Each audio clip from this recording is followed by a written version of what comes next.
Praise the Lord.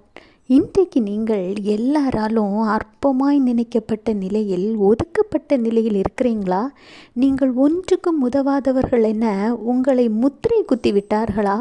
நீங்கள் போகிற வருகிற இடங்களில் எல்லாம் நீங்கள் அற்பமாய் எண்ணப்படுகிறீர்களா? கவலைப்படாதீங்க. அற்பமாக எண்ணப்பட்ட சிறுமையும் எளிமையுமான உங்களைத்தான் ஆண்டவர் நேசிக்கிறார். கர்த்தர் சொல்கிறார், சங்கீதம் 113:7, அவர் சிறியவனை புழுதியிலிருந்து தூக்கி விடுகிறார், எளியவனை குப்பையிலின்று உயர்த்துகிறார். ஆண்டவர் உயர்த்தும் பொழுது அந்த உயர்வு எப்படி இருக்கும்னு யோசிச்சு பார்க்க முடியுதா? முதலில் ஆண்டவராக இயேசு கிறிஸ்து உங்களிடம்தான் பேசுகிறார் என்பதை நீங்கள் மனப்பூர்வமாக விசுவாசிக்கணும்.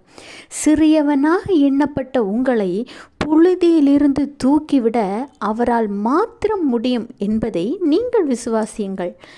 சிறியவனாகிய உங்களை குப்பையிலிருந்து உயர்த்த அவரால் மாத்திரம் முடியும் என்பதை நீங்கள் முழுமையாய் விசுவாசியுங்கள்.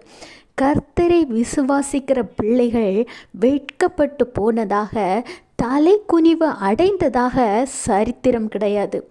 ஏன்னா வாக்கு தந்தவர் வாக்கு மாறாதவர். ஆண்டவர் இன்று உங்களுக்கு வாக்கு கொடுத்திருக்கிறார். இந்த வாக்கு தத்தத்தை பிடித்து கொண்டு டெய்லி ப்ரேயர் பண்ணுங்க. உங்கள் வாழ்க்கையில் ஒரு மாற்றத்தை நீங்கள் காண்பது நிச்சயம். Have a blessed day. Jesus bless you.